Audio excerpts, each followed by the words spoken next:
Welcome back mga kasipag. So nandito na naman tayo sa project ni Engineer Alexander Nieves.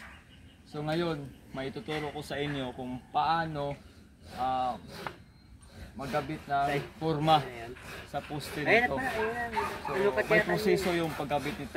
Hindi basta-basta na isisimbol mo yung forma tapos ilagay mo agad. So una natin gagawin ay kukunin natin yung layout kung gaano kalaki yung poste natin. Yung poste natin ay nasa 20 by 35.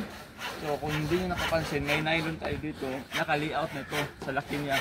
So 20 dito at dito sa kabila 35 to. Ito layout. So kailangan yung finish ng poste yung kukunin natin na layout. So pagkatapos niyan, ang gagawin natin ay lagyan natin ng sapatos, yung kahoy na pinutol kanina ni Jerwin. Ayan. So unang gawin natin, ili-layout natin, huhulugan natin yung tangsi. So, ganito lang, hulugan natin yung tangsi. Hindi pa tiguhit lang.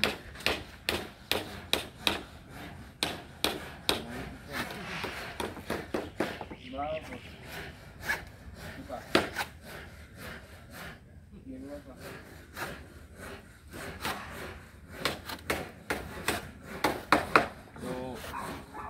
Metro ko.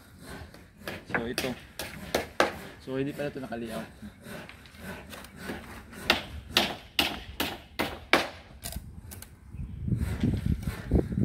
Lapis dyan.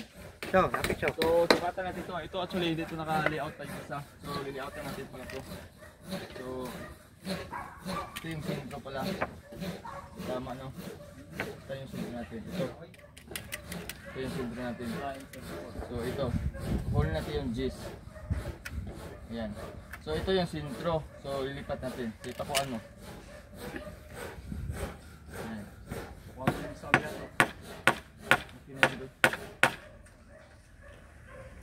Nakapin na yung doon, no? Ayan. So yun. Tapos huhulugan natin. Ayan. Hulugan natin. Hulugan natin. Ito, baba pa konti ko.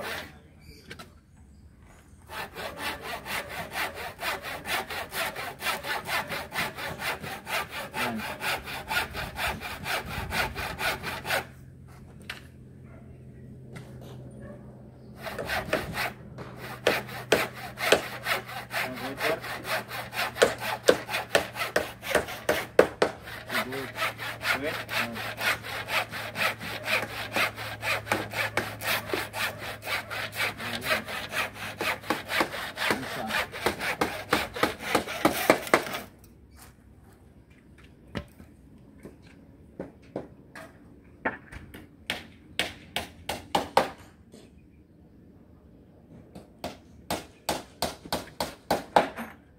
Yan.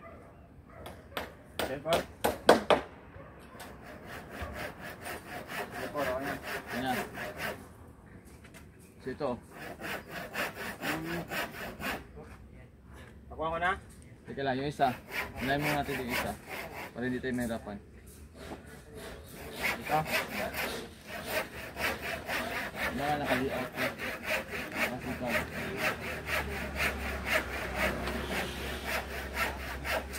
Yan. Report. Yan, okay. Okay. Kabila.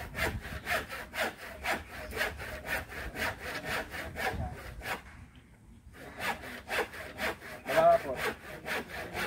Hindi, baba pa. Baba po. Yan. Okay. Yan na? Yan. Unahin mo muna yan. Ito. Yung po ganito. So, ang kasunod ay papakuan natin ng kahoy. Ayan, yan. Sige. Saan yung isa dyan? Yung layout dyan. Ito. Ayan, makapako tayo. Meron. Sige, sige. Yan. Iusog mo punti dito. Pag ganito punti. Yan. Yan. Sige.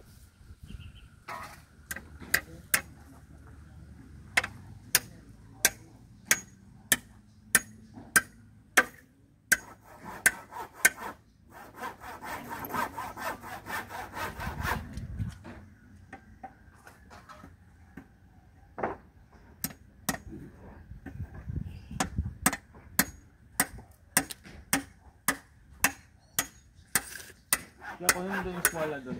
Diyan. Wala, nandito pala.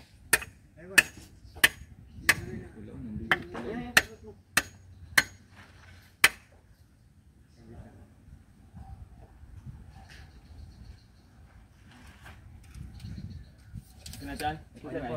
Mahulog. Mahulog ka. Wala. Yung skwala, pabigyan yan. Ito dyan. Ito dyan. I-check natin yung isa. Kasi parang ano eh. Kayanganin eh. Ayan yan. Ayan o. Ganyan po. Dyan sa ano. Sa may, guhitan mo sa may kahoy. Kahoy. Guhitan mo yung kahoy. Check natin. Angat po, angat. Ganyan po. Yan. Yan.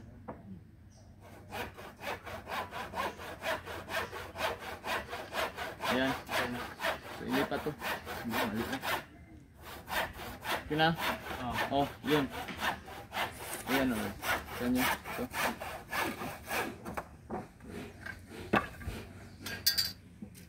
Ito talaga o. Ayan. Okay na, Chay. Ayan. Tapos yung kabila. Sige, ano mo. Ilagyan mo ng kahoy ito. Sige. 35 yun eh. Di ba, Win? 35 yun, Win? Yan. Ayan.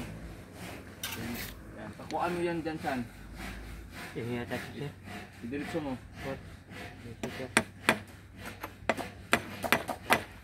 Hindi. Yan. Doon muna. Yan, dyan.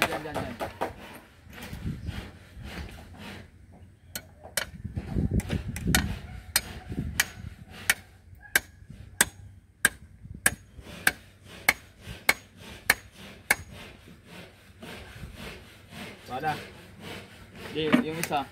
I-check ko muna to, ha? Tingnan mo. I-check ko muna kung sumama to. Tingnan mo, ha? Angat po. Yan. Ayan, kuha. Yan po. Kita? Oh, yun. Sige. Bawang ka na to. Oh, i-skwala mo daw. Kung nasa skwala ba yung ano natin.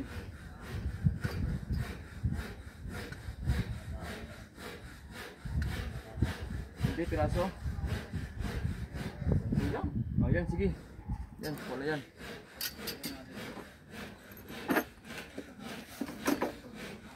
Ayan to para. Oh, sige.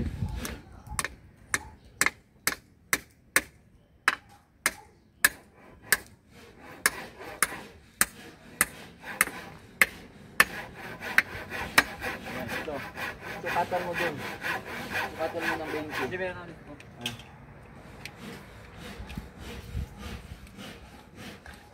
Ayan, 20. 20 ka na, no? Yan. Ganyan. Yan. So, ito lang mga kasipag kung paano layout natin yung sapatos. Ito dyan. Yan. Okay. Doon din sa kabila, guhitan mo doon, 9.20 para hindi mawala. Pag napako na to. Oo. Unahin mo muna doon, sukatan mo muna doon, kabila. Doon ka magguhit sa may puting. Para may guide ka pag tinako mo na. Ayan. 20. Guhitan mo. Hindi mo guhitan, may tubig. Tubig po eh. Sige. Yan. Dito ko ano. Bawang ka muna dito kaya. Oo, yan. Takuan mo muna yan dyan. Hawakan sa baba. Sige. Kaya mo na dyan. Kaya mo na dyan. Kaya niya na yan. Mga kasi. So yan. Okay, pinakuha na. Yan.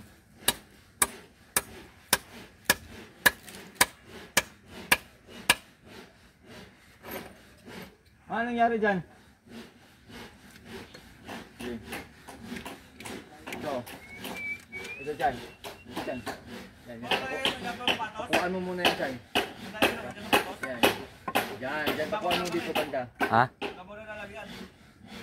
Napakuhaan mo dito, dyan, dyan, pakuhaan lang dyan. Yan mo dito. O, yan lang.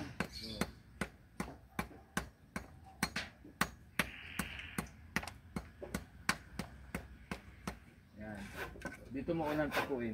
Yan yung martilyo.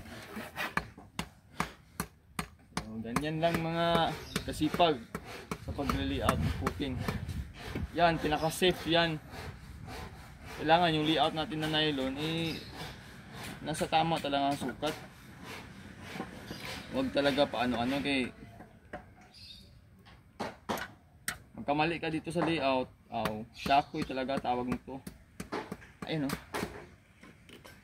Ayan. Ayan.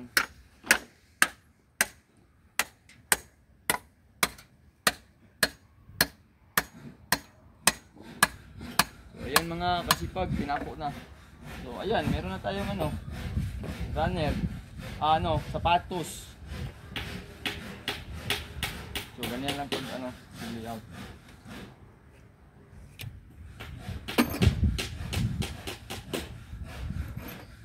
Tapos, ang gagawin dyan, papatong na lang yung purma dyan. Oo, papatong na yung purma.